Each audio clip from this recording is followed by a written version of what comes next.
This is always in the background, but I feel the need to specifically show it off in this video. Also, I have one that's crocheted. Good morning, good evening, and good night, everybody. My name is Sarah, and today we're talking about books with asexual characters that I have yet to read. Asexuality, or the sexuality that is described by the lack of physical attraction, is one of the rarer sexualities out there. Only about 1% of the population of the world is asexual, as rough estimates, because obviously not everyone realizes that they are asexual. But don't let that number fool you. 1% is actually a fairly large number. The entire state of Utah is roughly 1% of the population of the US. So yes, there's a lot of people out there, but there aren't that many books, and while I'm trying to get to read all of them, there's still some I haven't read yet. So that is what today's video is. It is a list of all the books with asexual representation that I still need to read. I have done this video previously, I believe 2 other times, so I decided to continue that tradition. Though maybe next year might be a bit different because I'm literally running out of books that I haven't read yet that have asexual characters in it, so maybe next year will be like a wrap-up.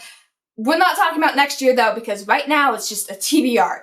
So with that all being said, let's dive on in. Once again, I have my computer with me just to make sure I'm giving an accurate description of all these books, but I don't know how much I'm going to need it for this first book, because the first book is Clara Out, which is book 4 in the Abhorsen series, which I'm currently making my way through. The Abhorsen series, book 1 being Sabriel, is a story about the world's most powerful necromancers in a world where people can come back from the dead. There's basically a list of gates you have to pass through before you move on to the afterlife. If you don't pass the correct number of gates, your soul can be dragged back into our world. The Abhorsens is a family line that more or less are the embodiments of death in this world. Each book kind of takes a new different generation, though book 2 and 3 are the same generation.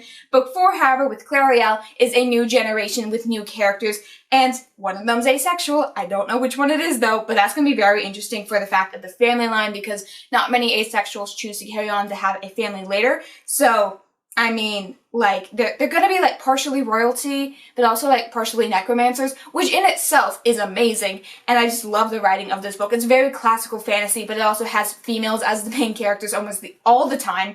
And it's so cool and awesome. And I really love this. But at the same time, I have not picked up book 4 yet for some reason, which is really stupid because I read book 3 a long time ago, and book 4 has an asexual character. Why have I not read this yet? Who knows? Going off of this description, our main character misses the freedom the woods give her. She is currently being stuck in court life and she's not adjusting well. So she makes plans to run away, but when she does this, the city begins to fall into ruin. And so the whole plot, is her trying to fix what's going on, and I'm like, it sounds so cool. And also there's kind of a dragon on the cover, which again is amazing. So yes, I'm definitely adding this to the books I need to pick up as soon as possible, especially because I've read the first 3 books already.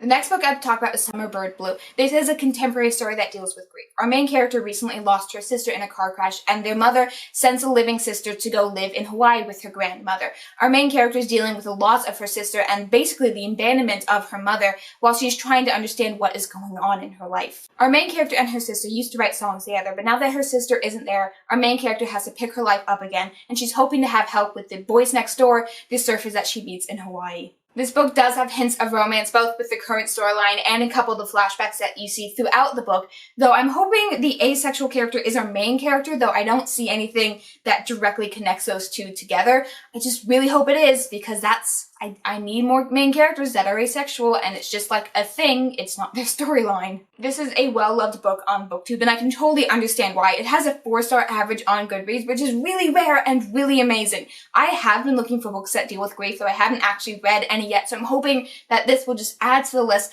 Plus, with asexual representation, how can I not pick this up? Be warned when going into this book will make you cry. It is a very sad story, but it's also a very beautiful and well-written story, and I want to pick this up because, well, I don't want to cry, but I do also want an amazing story set in Hawaii with asexual representation. I think that's pretty awesome. So yeah, adding this to my list of things I need to read, and hopefully, bring a pack of tissues when I do so. The next book I have to talk about is Tarnished Are the Stars. This is an asexual book set in a sci-fi universe, which I'm always down for some sci-fi. Our main character in this book has an illegal clockwork heart. She uses her skills of technology and medical knowledge to supply the black market with technical medical stuff. However, this is incredibly illegal. This, of course, draws in the attention of the government. Our next main character is the commissioner's son, and he is sent to go track down the technician and bring them in for supplying the black market with such illegal content. And it's going to be a game of cat and mouse and hopefully a little bit of romance. And I know there's asexual representation, and again, I don't know if it's the main character or the love interest. I'm really hoping it's one of those those two characters, because I'm always down for a romance story with an asexual character. Because aro-ace is not always a thing. Sometimes they're just asexual, sometimes they're just aromantic, sometimes they're the same thing, sometimes they're not. And if I can get a romance with just an asexual, then that's just a great story. I do also know that there is a female-female romance in this book, however, it is one of the side characters, so, you know, you also have that representation in here, which is still even more amazing because you almost never get those two things together. But yeah, it's just, look at the cover, it looks so pretty, and I can't recommend it because I haven't read it yet, but I highly encourage you pick it up because I've heard nothing but good things about this book. Going back into the contemporaries, the next book I have to talk about is The 7 Ways We Lie. And this is a story with 7 main characters set in a high school that's fairly typical, has a lot of drama, has a lot of cliques, everyone has some sort of secret, but nothing is really seen as too big, until one character decides to plant the seeds of a school scandal. Rumors start going around of a teacher-student affair and everyone is looking for someone to blame. Our 7 main characters, yes, there are 7 of them, have to find unlikely allies in each other and seek some sort of change. I know at least one of the characters is asexual, that I don't know about any of the other characters. I'm hoping there is more LGBT plus representation in this. I only found it through the asexual search sites I was using. I can confirm, however, this does have aro-ace rep in it, so if you're looking for that, this is the one I direct you towards. Can't recommend it again, but I direct you towards. A very interesting thing about this book, as you can probably tell by the cover, each one of our 7 main characters represents one of the 7 deadly sins. And, like, I'm always a sucker for that kind of trope of, like, having, like, very obvious connections, and high school is the perfect place to set this, because that is when people don't understand the consequences of their own actions, and I think it's really cool, and I really want it, and I know it's a contemporary, which I don't normally like, but I have high hopes for this one. This seems vaguely like One of Us is Lying, which I'm like, I actually kind of enjoyed that book. Like, the more I think about it, the more I kind of like it. I'm hoping for, like, that whole, like, we have to team together to solve this mystery thing. I want that. Haven't read this yet, but I want it. Next up, we have a novella, actually, and the description is really short, so I'm just going to read it to you guys. The village of Staphenville has a dragon problem, and it is sorely in need of a knight in shining armor to solve it for them. Instead, they get a strange traveler in a raggedy coat they barely even notice at first. Worse still, it soon becomes clear that the problem setting fire to the village isn't simply a dragon. The Fairy Godmother's Apprentice for Green is an incredibly short novella, and apparently on Amazon you can get it for $5 in paperback. So yes, I do plan on picking this up in the future, and I really hope my library has it because, like, that means I could get it now. But at the same time, if it's only $5 on Amazon and it's a novella, like, how can I not pick this up in the future? Again, the asexual representation is there. I'm really hoping it's our main character, the apprentice, or maybe the dragon or something. Again, fantasy, dragons, asexual representation, also novella, and $5. And the final book I have to talk about is Before I Let You Go. This is a murder mystery contemporary. I'm not sure how much the murder is involved. Our main character moves away from her best friend, and then about a year later she returns to the town, only to realize that the day before she arrived back, her best friend mysteriously died, and everyone in the town is willing just to push her death off as something that was meant to happen. The story takes place in the Alaskan winter, and it is definitely a YA book, so it kind of, like, tones down all the drama in terms of, like, what is actually going on, but I still, like, everyone's saying they're really enjoying it.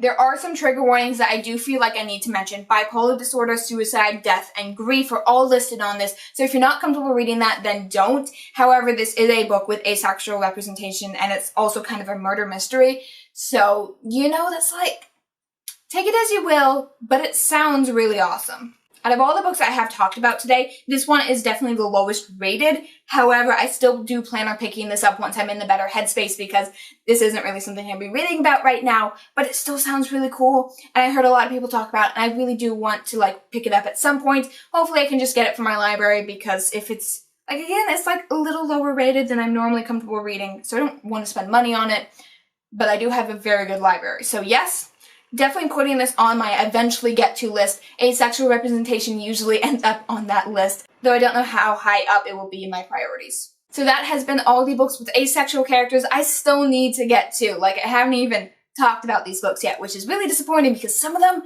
sound amazing. If you have any recommendations on what I need to add to this list, or maybe any recommendations on what I should put first in this list, please leave that down in the comment section down below. While you're down there, don't forget to hit like and subscribe. And as always, good night, good evening, and good morning, everybody.